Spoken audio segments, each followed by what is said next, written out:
بسم الله الرحمن الرحيم.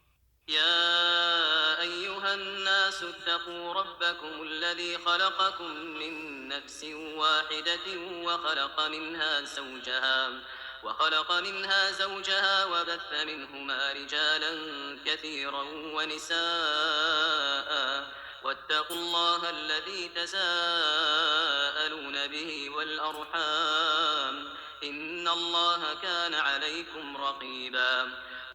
لوگو اپنے پروردگار سے ڈرو جس نے تم کو ایک شخص سے پیدا کیا، یعنی اول اس سے اس کا جوڑا بنایا، پھر ان دونوں سے کثرت سے مرد و عورت پیدا کر کے روئے زمین پر پھیلا دیے، اور خدا سے جس کے نام کو تم اپنی حاجت براری کا ذریعہ بناتے ہو ڈرو، اور قطع مودت ارحام سے بچو، کچھ شک نہیں کہ خدا تمہیں دیکھ رہا ہے۔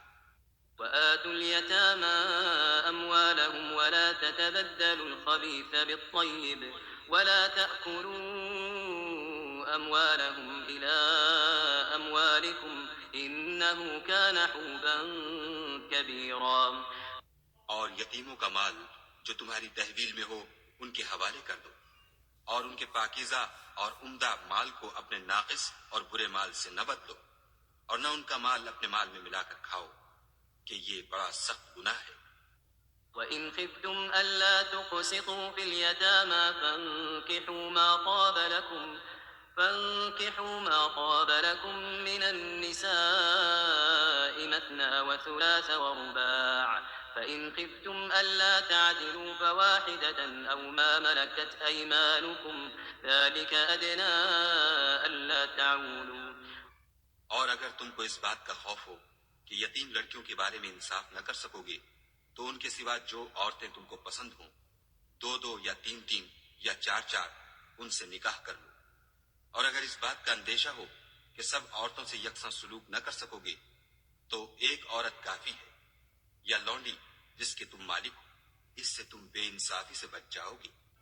وآتوا النساء صدقاتهن نحلة فإن طبن لكم عن شيء منه نفسا فكلوه هنيئا مريئا. اور عورتوں کو ان کے مہر خوشی سے دے دیا کرو، ہاں اگر وہ اپنی خوشی سے اس میں سے کچھ تم کو چھوڑ دیں تو اسے ذوق و شوق سے کھا لو۔ ولا تؤتوا السفهاء أموالكم التي جعل الله لكم قياما وارزقوهم فيها واكسوهم وقولوا لهم قولا معروفا. اور بے عقلوں کو ان کا مال جسے خدا نے تم لوگوں کے لیے سبب معیشت بنایا ہے مت دو، ہاں اس میں سے ان کو کھلاتے اور پہناتے رہو، اور ان سے معقول باتیں کہتے رہو۔ وابتلوا اليتامى حتى إذا بلغوا النكاح فإن آنستم منهم رشدا فادفعوا إليهم أموالهم ولا تأكلوها إسرافا وبدارا أن يكبروا ومن كان غنيا فليستعفف ومن كان فقيرا فليأكل بالمعروف فإذا دفعتم إليهم أموالهم فأشهدوا عليهم وكفى بالله حسيبا. اور یتیموں کو بالغ ہونے تک کام کاج میں مصروف رکھو، پھر بالغ ہونے پر اگر ان میں عقل کی پختگی دیکھو تو ان کا مال ان کے حوالے کر دو، اور اس خوف سے کہ وہ بڑے ہو جائیں گے یعنی بڑے ہو کر تم سے اپنا مال واپس لے لیں گے، اس کو فضول خرچی اور جلدی میں نہ اڑا دینا۔ جو شخص آسودہ حال ہو اس کو ایسے مال سے قطعی طور پر پرہیز رکھنا چاہیے، اور جو بے مقدور ہو وہ مناسب طور پر یعنی بقدر خدمت کچھ لے لے، اور جب ان کا مال ان کے حوالے کرنے لگو تو گواہ کر لیا کرو، اور حقیقت میں تو خدا ہی گواہ اور حساب لینے والا کافی ہے۔ للرجال نصيب مما ترك الوالدان والأقربون وللنساء نصيب مما ترك الوالدان والأقربون مما قل منه أو كثر نصيبا مفروضا. جو مال ماں باپ اور رشتہ دار چھوڑ مرے، تھوڑا ہو یا بہت، اس میں مردوں کا بھی حصہ ہے اور عورتوں کا بھی، یہ حصے خدا کے مقرر کیے ہوئے ہیں۔ وَإِذَا حَضَرَ الْقِسْمَةَ أُولُو الْقُرْبَى وَالْيَتَامَى وَالْمَسَاكِينُ فَارْزُقُوهُم منه فارزقوهم منه وقولوا لهم قولا معروفا. اور جب میراث کی تقسیم کے وقت غیر وارث رشتہ دار اور یتیم اور محتاج آ جائیں تو ان کو بھی اس میں سے کچھ دے دیا کرو اور شیریں کلامی سے پیش آیا کرو. وَلْيَخْشَ الَّذِينَ لَوْ تَرَكُوا مِنْ خَلْفِهِمْ ذُرِّيَّةً ضِعَافًا خَافُوا عَلَيْهِمْ فَلْيَتَّقُوا اللَّهَ وَلْيَقُولُوا قَوْلًا سَدِيدًا. اور ایسے لوگوں کو ڈرنا چاہیے جو ایسی حالت میں ہوں کہ اپنے بعد ننھے ننھے بچے چھوڑ جائیں اور ان کو ان کی نسبت خوف ہو کہ ان کے مرنے کے بعد ان بیچاروں کا کیا حال ہوگا. بس چاہیے کہ یہ لوگ خدا سے ڈریں اور معقول بات کہیں. إن الذين يأكلون أموال اليتامى ظلما إنما يأكلون في بطونهم نارا وسيصلون سعيرا. جو لوگ یتیموں کا مال ناجائز طور پر کھاتے ہیں وہ اپنے پیٹ میں آگ بھرتے ہیں اور دوزخ میں ڈالے جائیں گے. يوصيكم الله في أولادكم للذكر مثل حظ الأنثيين فإن كن نساء فوق 2 فلهن ثلثا ما ترك وإن كانت واحدة فلها النصف ولأبويه لكل واحد منهما السدس مما ترك إن كان له ولد فإن لم يكن له ولد وورثه أبواه فلأمه الثلث فإن كان له إخوة فلأمه السدس من بعد وصية يوصي بها أو دين. آباؤكم وأبناؤكم لا تدرون أيهم أقرب لكم نفعا فريضة من الله إن الله كان عليما حكيما. خدا تمہاری اولاد کے بارے میں تم کو ارشاد فرماتا ہے کہ ایک لڑکے کا حصہ 2 لڑکیوں کے حصے کے برابر ہے، اور اگر اولاد میت صرف لڑکیاں ہی ہوں یعنی 2 یا 2 سے زیادہ تو کل ترکے میں ان کا 2/3، اور اگر صرف ایک لڑکی ہو تو اس کا حصہ نصف، اور میت کے ماں باپ کا یعنی دونوں میں سے ہر ایک کا ترکے میں 6واں حصہ، بشرطے کہ میت کی اولاد ہو. اور اگر اولاد نہ ہو اور صرف ماں باپ ہی اس کے وارث ہوں تو 1/3 ماں کا حصہ، اور اگر میت کے بھائی بھی ہوں تو ماں کا 6واں حصہ. اور یہ تقسیم ترکہ میت کی وصیت کی تعمیل کے بعد جو اس نے کی ہو یا قرض کے ادا ہونے کے بعد جو اس کے ذمے ہو عمل میں آئے گی. تم کو معلوم نہیں کہ تمہارے باپ دادوں اور بیٹوں پوتوں میں سے فائدے کے لحاظ سے کون تم سے زیادہ قریب ہے. یہ حصے خدا کے مقرر کیے ہوئے ہیں اور خدا سب کچھ جاننے والا اور حکمت والا ہے. وَلَكُمْ نِصْفُ مَا تَرَكَ أَزْوَاجُكُمْ إِن لَّمْ يَكُن لَّهُنَّ وَلَدٌ فَإِن كَانَ لَهُنَّ وَلَدٌ فَلَكُمُ الرُّبُعُ مِمَّا تَرَكْنَ مِن بَعْدِ وَصِيَّةٍ يُوصِينَ بِهَا أَوْ دَيْنٍ وَلَهُنَّ الرُّبُعُ مِمَّا تَرَكْتُمْ إِن لَّمْ يَكُن لَّكُمْ وَلَدٌ فَإِن كَانَ لَكُمْ وَلَدٌ فَلَهُنَّ الثُّمُنُ مِمَّا تَرَكْتُمْ من بعد وصية توصون بها أو دين. وإن كان رجل يورث كلالة أو امرأة وله أخ أو أخت فلكل واحد منهما السدس فإن كانوا أكثر من ذلك فهم شركاء في الثلث من بعد وصية يوصى بها أو دين غير مضار وصية من الله والله عليم حليم. اور جو مال تمہاری عورتیں چھوڑ مریں اگر ان کے اولاد نہ ہو تو اس میں نصف حصہ تمہارا، اور اگر اولاد ہو تو ترکے میں تمہارا حصہ 1/4. لیکن یہ تقسیم وصیت کی تعمیل کے بعد جو انہوں نے کی ہو یا قرض کے ادا ہونے کے بعد جو ان کے ذمے ہو کی جائے گی. اور جو مال تم مرد چھوڑ مرو اگر تمہارے اولاد نہ ہو تو تمہاری عورتوں کا اس میں 1/4 حصہ، اور اگر اولاد ہو تو ان کا 8واں حصہ. یہ حصے تمہاری وصیت کی تعمیل کے بعد جو تم نے کی ہو اور ادائے قرض کے بعد تقسیم کیے جائیں گے. اگر ایسے مرد یا عورت کی میراث ہو جس کے نہ باپ ہو نہ بیٹا مگر اس کے بھائی یا بہن ہو تو ان میں سے ہر ایک کا چھٹا حصہ، اور اگر ایک سے زیادہ ہوں تو سب ایک تہائی میں شریک ہوں گے۔ یہ حصے بھی بعد ادائے وصیت و قرض بشرطے کہ ان سے میت نے کسی کا نقصان نہ کیا ہو تقسیم کیے جائیں گے۔ یہ خدا کا فرمان ہے، اور خدا نہایت علم والا اور نہایت حلم والا ہے۔ تلك حدود الله ومن يطع الله ورسوله يدخله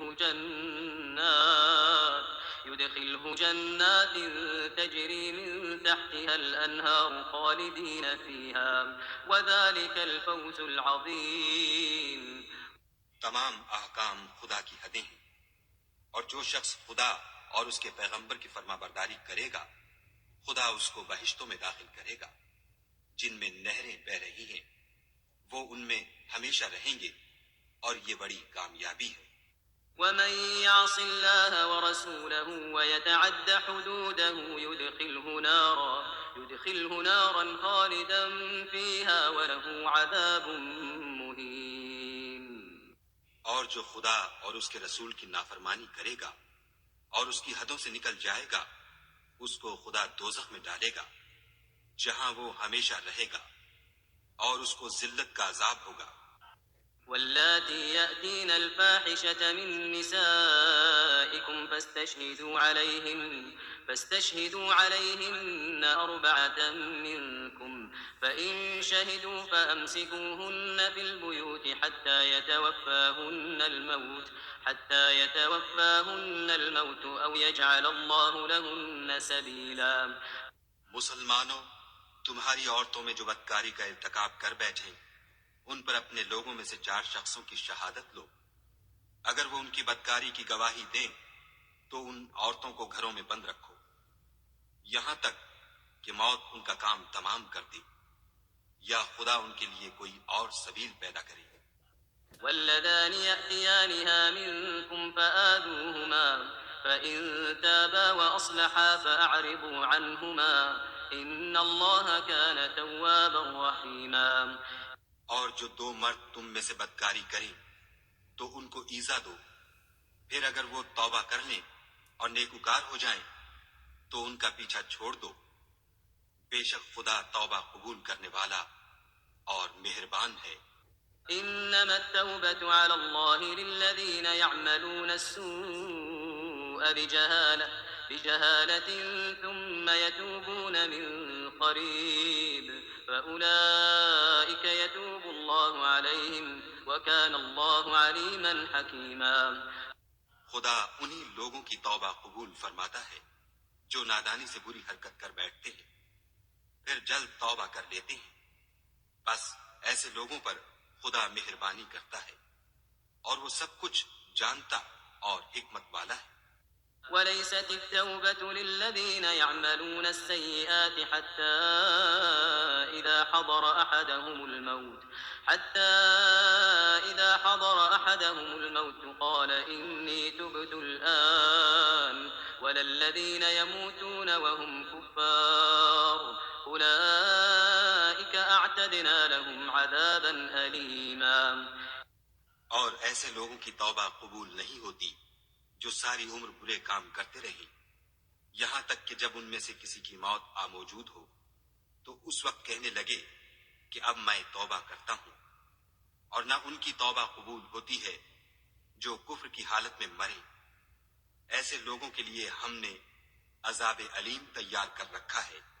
يا أيها الذين آمنوا لا يحل لكم أن ترثوا النساء كرها ولا تعضلوهن لتذهبوا ببعض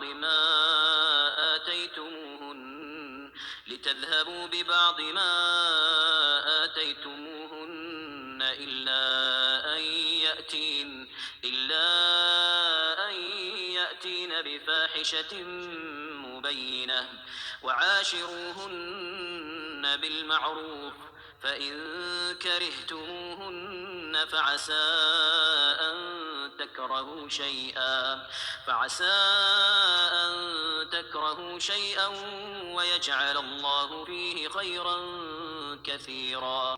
مومنو، تم کو جائز نہیں کہ زبردستی عورتوں کے وارث بن جاؤ، اور دیکھنا اس نیت سے کہ جو کچھ تم نے ان کو دیا ہے اس میں سے کچھ لے لو.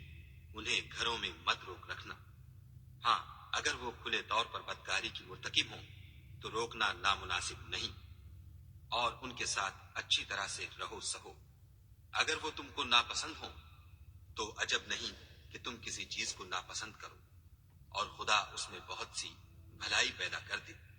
وَإِنْ أَرَدْتُمْ اسْتِبْدَالَ زَوْجٍ مَّكَانَ زَوْجٍ وَآتَيْتُمْ إِحْدَاهُنَّ قِنطَارًا فَلَا تَأْخُذُوا مِنْهُ شَيْئًا أَتَأْخُذُونَهُ بُهْتَانًا وَإِثْمًا مُّبِينًا. اور اگر تم ایک عورت کو چھوڑ کر دوسری عورت کرنی چاہو اور پہلی عورت کو بہت سا سامان دے چکے ہو تو اس میں سے کچھ مت لینا، بھلا تم ناجائز طور پر اور صریح ظلم سے اپنا مال اس سے واپس لوگے. وَكَيْفَ تَأْخُذُونَهُ وَقَدْ أَفْضَىٰ بَعْضُكُمْ إِلَىٰ بَعْضٍ وَأَخَذْنَ مِنكُم مِّيثَاقًا غَلِيظًا. اور تم دیا ہوا مال کیوں کر واپس لے سکتے ہو جبکہ تم ایک دوسرے کے ساتھ صحبت کر چکے ہو اور وہ تم سے عہد واسق بھی لے چکی ہیں. ولا تنكحوا ما نكح آباؤكم من النساء إلا ما قد سلف إنه كان فاحشة ومقتا وساء سبيلا. اور جن عورتوں سے تمہارے باپ نے نکاح کیا ہو ان سے نکاح نہ کرنا مگر جاہلیت میں جو ہو چکا سو ہو چکا. یہ نہایت بے حیائی اور خدا کی ناخوشی کی بات تھی اور بہت برا دستور تھا. حرمت عليكم أمهاتكم وبناتكم وأخواتكم وعماتكم وخالاتكم وبنات الأخ وبنات الأخت وأمهاتكم اللاتي أرضعنكم وأخواتكم من الرضاعة وأمهات نسائكم وربائبكم اللاتي في حجوركم من نسائكم اللاتي دخلتم بهن فإن لم تكونوا دخلتم بهن فلا جناح عليكم وحلائل أبنائكم الذين من أصلابكم وأن تجمعوا بين الأختين إلا ما قد سلف إن الله كان غفورا رحيما. تم پر تمہاری مائیں اور بیٹیاں اور بہنیں اور پھوپھیاں اور خالائیں اور بھتیجیاں اور بھانجیاں اور وہ مائیں جنہوں نے تم کو دودھ پلایا ہو اور رضائی بہنیں اور ساسیں حرام کر دی گئی ہیں. اور جن عورتوں سے تم مباشرت کر چکے ہو ان کی لڑکیاں جنہیں تم پرورش کرتے ہو وہ بھی تم پر حرام ہیں. ہاں، اگر ان کے ساتھ تم نے مباشرت نہ کی ہو تو ان کی لڑکیوں کے ساتھ نکاح کر لینے میں تم پر کچھ گناہ نہیں. اور تمہارے صلبی بیٹوں کی عورتیں بھی اور دو بہنوں کا اکٹھا کرنا بھی حرام ہے مگر جو ہو چکا سو ہو چکا. بے شک خدا بخشنے والا اور رحم والا ہے.